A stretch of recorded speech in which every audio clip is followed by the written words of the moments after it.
Abrupt परिवर्तन हो, निश्चित मान पर रहे और इसमें फिर अब्रप्ट परिवर्तन हो। जैसे कि अगर कोई वोल्टेज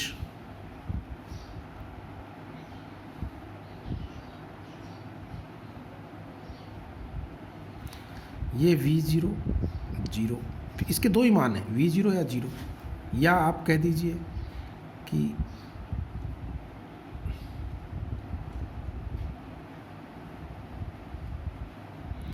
ये कंटिन्यूस नहीं है, ध्यान दीजिएगा, मैंने खींचा ज़रूर कंटिन्यूस है लेकिन यहाँ से ये बहुत अब्रप्ट चेंज होता है। तो ये V0 माइनस V0, यानी आप ये देखिए समय के सापेक्ष इस वोल्टता का कोई भी मान संभव है, प्लस V0 और माइनस V0 के मध्य कोई भी मान इसका संभव है, लेकिन इसमें या तो प्लस V0 है तो फिर शून्य है, या प्लस V0 है तो माइनस V0 है। केवल दो ही मान वोल्टता के संभव है। तो ऐसे सिग्नल को हम डिजिटल सिग्नल बोलते हैं। तो जिसमें वोल्टता के मान एक निश्चित मान पर हो और अब्रप्ट परिवर्तन हो, जैसे कि इन वोल्टताओं को क्रमशः एक तथा शून्य अवस्था से व्यक्त करते हैं, मानते हैं।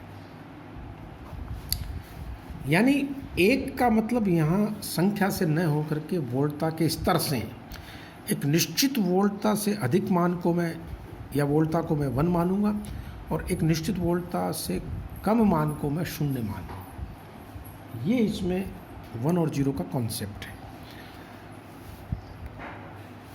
पूरी इलेक्ट्रॉनिक्स में हम 1 और 0 के आधार पर, डिजिटल इलेक्ट्रॉनिक्स में 1 और 0 के हिसाब से ही चला जाता है। और ये 1 और 0 वोल्टताओं के स्तर है, न कि कोई संख्या है, और उसी वोल्टता के स्तर के आधार पर हम आउटपुट काउंट करते हैं। तो इन दोनों पर इस डिजिटल सिग्नल के उपयोग से, जैसे कि एग्जाम्पल के तौर पर मान लीजिए डायोड है। अगर मैं यहाँ एक प्रतिरोध लगा करके आपसे पूछता हूँ कि भाई मुझे आउटपुट कब मिलेगा, तो आप कहोगे कि जब यहाँ ये फॉरवर्ड बायस में होगा, यानी इनपुट में मान लो जैसे ये डायोड 0.5 वोल्ट तक फॉरवर्ड बायस नहीं होता, 0.5 वोल्ट के बाद ये धारा प्रवाहित करना इसमें प्रवाहित होती है। तो इनपुट का मान अगर लेस देन 0.5 वोल्ट है तब तो आउटपुट 0 रहेगा। VI का मान जैसे ही 0.5 वोल्ट से ऊपर होगा सिग्नल हमें मिलेगा तो वो 1 स्टेट, यानी अगर मैं 0.5 को 1 मान लेता हूँ तो 1 पे यहाँ 1 हो जाएगा, 0 पे यहाँ 0 हो जाएगा। ये कॉन्सेप्ट होगा डायोड का। हम लॉजिक क्या लिखेंगे कि जब इनपुट 1 है तो आउटपुट 1 है, और इनपुट 0 है तो आउटपुट भी इसमें 0 है। ये एक डायोड का लॉजिक हो जाएगा। मैं ज़्यादा की बात नहीं कर रहा हूँ, ये केवल एक डायोड का लॉजिक हो। ये आप स्पष्ट रूप से समझ लीजिए। तो इसके बिहाफ पर, इसके बेस पर मैं कुछ लॉजिक गेट्स, अब जैसे मान लीजिए आपने कह दिया कि ट्रांजिस्टर है, तो ट्रांजिस्टर में आप देखिए कॉमन एमीटर ट्रांजिस्टर में मुझे मालूम है, आपको मैंने खूब अच्छी तरह पढ़ाया है। जब इनपुट हाई होता है, बेस करंट ज़्यादा होती है तो IC बढ़ती है, तो IC बढ़ने पे आउटपुट कम होता है, क्योंकि मैंने आपको VO बराबर, याद होगा किसी को, VCC माइनस ICRL लिख पाया था। तो कॉमन एमीटर कॉन्फ़िगरेशन में अगर इनपुट हाई वोल्टेज पे होता है, हाई लेवल पे होता है, तो आउटपुट लो लेवल पे जाता है, यानी यहाँ 1 है तो यहाँ 0 हो जाएगा, नहीं 0 है तो 1। तो ये खास तरह का लॉजिक गेट होगा जिसको हम नॉट गेट कहेंगे आने वाले टाइम। तो मैं आपको अब थोड़ा सा अलग अलग प्रकार के लॉजिक गेट्स या तार्किक द्वारों के बारे में बताता हूँ। ये आपको सरल भी लगेगा क्योंकि ये आपको समझ में आई हुई चीज़ है। तार्किक द्वार में जो सबसे पहला द्वार है वो है और द्वार। देखिए कोई भी द्वार को परीक्षा में अगर आप परिभाषित करना चाहते हैं तो 4 बातें जरूर लिख के आइए।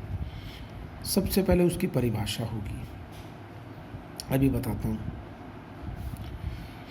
फिर उसका संकेत, फिर उसका बूलियन एक्सप्रेशन, और फिर उसकी सत्यमान सारणी,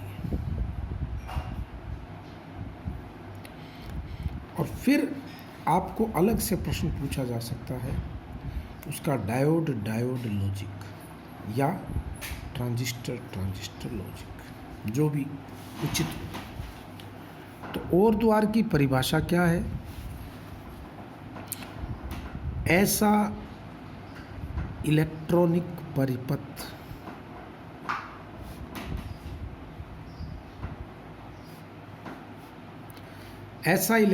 परिपथ जिसमें दो या दो से अधिक निवेशी हो,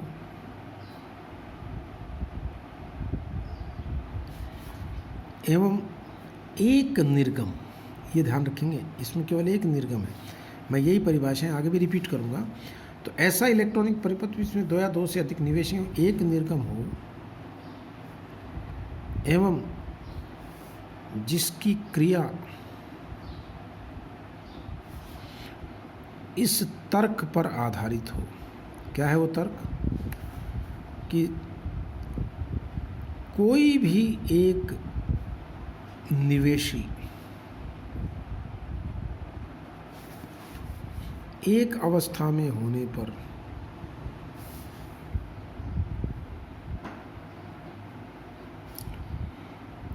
निर्गम एक अवस्था में होगा।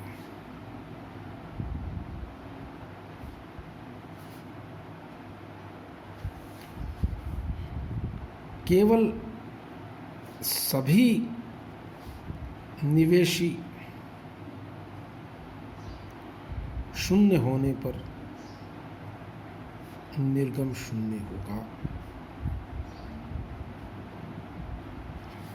आप इतना भी लिख सकते हो परीक्षा में, तर्क में, कि जब सारे निवेशी शून्य हो तो ही निर्गम शून्य होगा, अन्यथा निर्गम हमेशा एक अवस्था में होगा। ये तर्क भी इसी का सरल रूप ही हो जाएगा। अब देखो संकेत, इसका परिपथ में संकेत इस तरह से आपको बनाना है, ये तर्क संकेत हो जाएगा। ये दो बताए हैं मैंने, इनपुट एक आउटपुट, या अथवा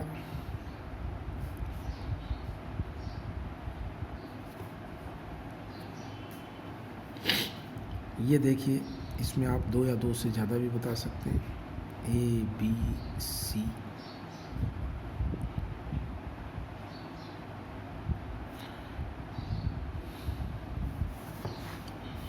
बूली एक्सप्रेशन इसका होगा x बराबर ए और बी। इसको कभी प्लस नहीं पढ़ना है, इसको क्या पढ़ा जाएगा? x बराबर ए और बी, ए अपी बी, क्योंकि और द्वार को शायद हिंदी में अपी द्वार कहते हैं। अब इसकी सत्यमान सारणी में देखिए, दो परिपथों की सत्यमान सारणी तो ये हो जाएगी, दो इनपुट की, ए बी और x। 0 0 पे ही 0 होगा, 1 0 पे 1 होगा, 0 1 पे 1 होगा, और 1 1 पे 1 होगा। और 3 अगर आप लेंगे तो आप समझ सकते हो कि 3 में सत्यमान सारणी थोड़ी बढ़ जाएगी। तुरंत लिखिए ए बी सी, 0 0 0 पे 0 कर देना, और बाकी पे आप कोई सा भी ले लेना, 1 आएगा। 2 2 को लिख देना,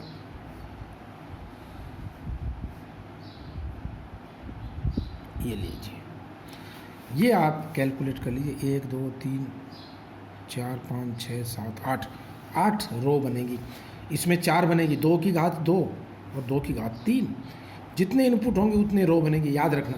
जैसे किसी ने बच्चे ने ए बी सी डी लिख दिए तो उसमें 16 लाइनें आएंगी, वरना वो गलत है। अगर किसी बच्चे ने 5 इनपुट ले लिए तो 2 की घात 5 बराबर 32 लाइनें बनेगी।